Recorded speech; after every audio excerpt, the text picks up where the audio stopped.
The Princess on the Glass Hill. Once upon a time, there was a man who had a meadow which lay on the side of a mountain, and in the meadow there was a barn in which he stored hay. But there had not been much hay in the barn for the last 2 years, for every St. John's Eve, when the grass was in the height of its vigor, it was all eaten clean up, just as if a whole flock of sheep had gnawed it down to the ground during the night. This happened once, and it happened twice. But then the man got tired of losing his crop, and said to his sons, he had 3 of them, and the third was called Cinderlad, that one of them must go and sleep in the barn on St. John's night, for it was absurd to let the grass be eaten up again, blade and stalk, as it had been the last 2 years, and the one who went to watch must keep a sharp lookout, the man said.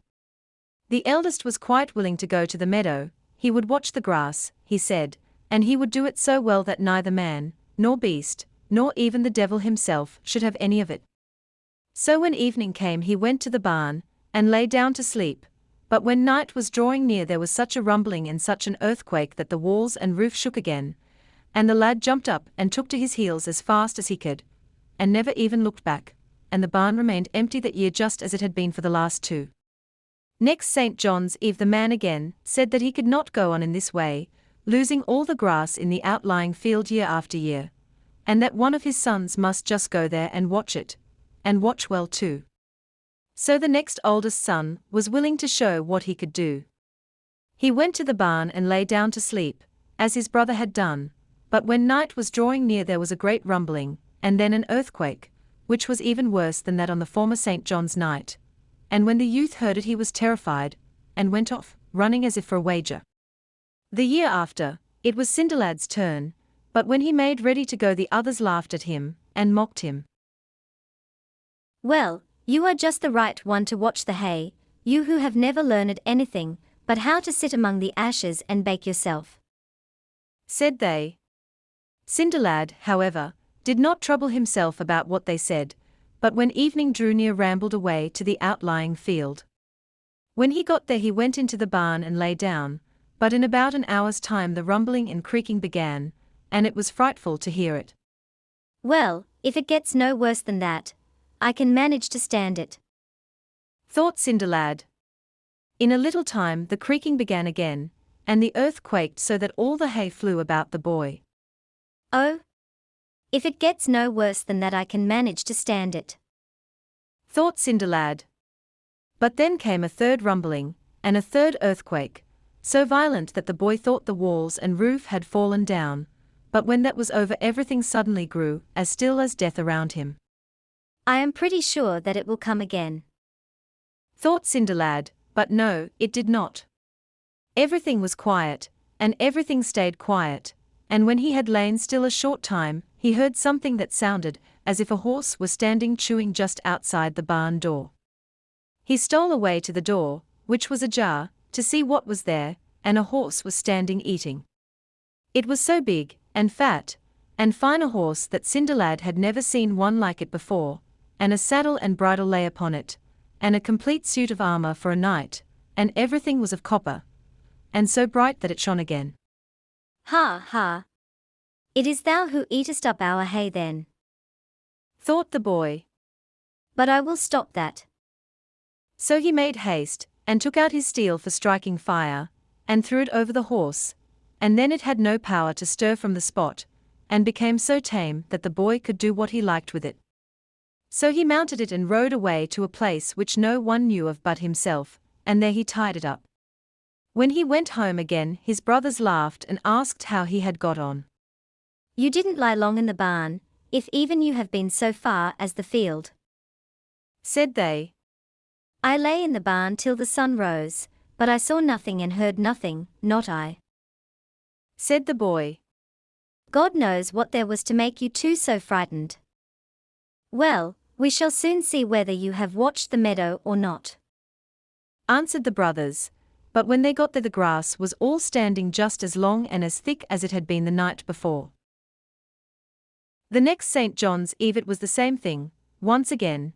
Neither of the 2 brothers dared to go to the outlying field to watch the crop, but Cinderlad went, and everything happened exactly the same as on the previous St. John's Eve. First there was a rumbling and an earthquake, and then there was another, and then a third, but all 3 earthquakes were much, very much more violent than they had been the year before. Then everything became still as death again, and the boy heard something chewing outside the barn door, so he stole as softly as he could to the door, which was slightly ajar, and again there was a horse standing close by the wall of the house, eating and chewing, and it was far larger and fatter than the first horse, and it had a saddle on its back, and a bridle was on it too, and a full suit of armor for a knight, all of bright silver, and as beautiful as anyone could wish to see. Ho, ho! Thought the boy. Is it thou who eatest up our hay in the night? But I will put a stop to that. So he took out his steel for striking fire, and threw it over the horse's menere, and the beast stood there as quiet as a lamb. Then the boy rode this horse, too, away to the place where he kept the other, and then went home again. I suppose you will tell us that you have watched well again this time, said the brothers. Well, so I have, said Cinderlad. So they went there again, and there the grass was, standing as high and as thick as it had been before, but that did not make them any kinder to Cinderlad. When the 3rd St. John's night came, neither of the 2 elder brothers dared to lie in the outlying barn to watch the grass, for they had been so heartily frightened the night that they had slept there that they could not get over it. But Cinderlad dared to go, and everything happened just the same as on the 2 former nights. There were 3 earthquakes, each worse than the other, and the last flung the boy from one wall of the barn to the other, but then everything suddenly became still as death. When he had lain quietly a short time, he heard something chewing outside the barn door. Then he once more stole to the door, which was slightly ajar, and behold, a horse was standing just outside it, which was much larger and fatter than the 2 others he had caught. Ho, ho! It is thou, then, who art eating up our hay this time, thought the boy. But I will put a stop to that. So he pulled out his steel for striking fire, and threw it over the horse, and it stood as still as if it had been nailed to the field, and the boy could do just what he liked with it. Then he mounted it and rode away to the place where he had the 2 others, and then he went home again. Then the 2 brothers mocked him just as they had done before, and told him that they could see that he must have watched the grass very carefully that night, for he looked just as if he were walking in his sleep. But Cinderlad did not trouble himself about that, but just bade them go to the field and see. They did go, and this time too the grass was standing, looking as fine and as thick as ever. The king of the country in which Cinderlad's father dwelt had a daughter whom he would give to no one who could not ride up to the top of the glass hill, for there was a high, high hill of glass, slippery as ice, and it was close to the king's palace. Upon the very top of this the king's daughter was to sit with 3 gold apples in her lap, and the man who could ride up and take the 3 golden apples should marry her, and have half the kingdom. The king had this proclaimed in every church in the whole kingdom, and in many other kingdoms too. The princess was very beautiful, and all who saw her fell violently in love with her, even in spite of themselves. So it is needless to say that all the princes and knights were eager to win her, and half the kingdom besides, and that for this cause they came riding thither from the very end of the world, dressed so splendidly that their raiments gleamed in the sunshine, and riding on horses which seemed to dance as they went, and there was not one of these princes who did not think that he was sure to win the princess. When the day appointed by the king had come, there was such a host of knights and princes under the glass hill that they seemed to swarm, and everyone who could walk or even creep was there too, to see who won the king's daughter. Cinderlad's 2 brothers were there too, but they would not hear of letting him go with them, for he was so dirty and black with sleeping and grubbing among the ashes, that they said everyone would laugh at them if they were seen in the company of such an oaf. Well, then, I will go all alone by myself, said Cinderlad. When the 2 brothers got to the glass hill, all the princes and knights were trying to ride up it, and their horses were in a foam, but it was all in vain, for no sooner did the horses set foot upon the hill than down they slipped, and there was not one which could get even so much as a couple of yards up. Nor was that strange, for the hill was as smooth as a glass window pane, and as steep as the side of a house. But they were all eager to win the king's daughter and half the kingdom, so they rode and they slipped, and thus it went on. At length all the horses were so tired that they could do no more, and so hot that the foam dropped from them and the riders were forced to give up the attempt. The king was just thinking that he would cause it to be proclaimed that the riding should begin afresh on the following day, when perhaps it might go better, when suddenly a knight came riding up on so fine a horse that no one had ever seen the like of it before. And the knight had armor of copper, and his bridle was of copper too, and all his accoutrements were so bright that they shone again. The other knights all called out to him that he might just as well spare himself the trouble of trying to ride up the glass hill, for it was of no use to try, but he did not heed them, and rode straight off to it, and went up as if it were nothing at all. Thus he rode for a long way, it may have been a third part of the way up, but when he had got so far he turned his horse round and rode down again. But the princess thought that she had never yet seen so handsome a knight, and while he was riding up she was sitting thinking, "Oh, how I hope he may be able to come up to the top." And when she saw that he was turning his horse back she threw one of the golden apples down after him, and it rolled into his shoe. But when he had come down from off the hill he rode away, and that so fast that no one knew what had become of him. So all the princes and knights were bidden to present themselves before the king that night, so that he who had ridden so far up the glass hill might show the golden apple which the king's daughter had thrown down. But no one had anything to show. One knight presented himself after the other, and none could show the apple. At night, too, Cinderlad's brothers came home again, and had a long story to tell about riding up the glass hill. At first, they said, there was not one who was able to get even so much as one step up, but then came a knight who had armor of copper, and a bridle of copper, and his armor and trappings were so bright that they shone to a great distance, and it was something like a sight to see him riding. He rode 1/3 of the way up the glass hill, and he could easily have ridden the whole of it if he had liked, but he had turned back, for he had made up his mind that that was enough for once.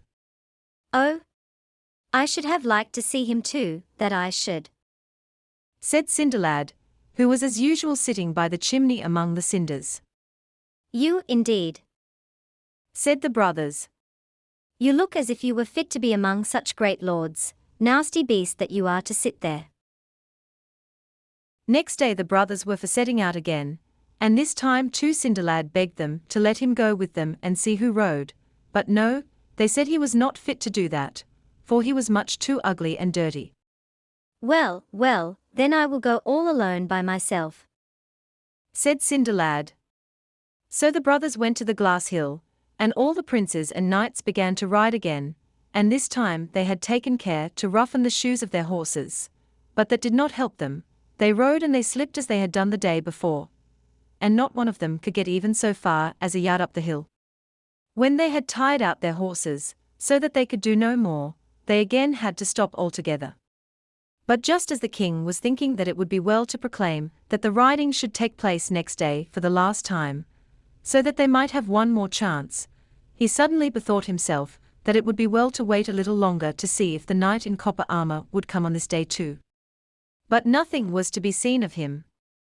Just as they were still looking for him, however, came a knight riding on a steed that was much, much finer than that which the knight in copper armor had ridden, and this knight had silver armor, and a silver saddle and bridle, and all were so bright that they shone and glistened when he was a long way off.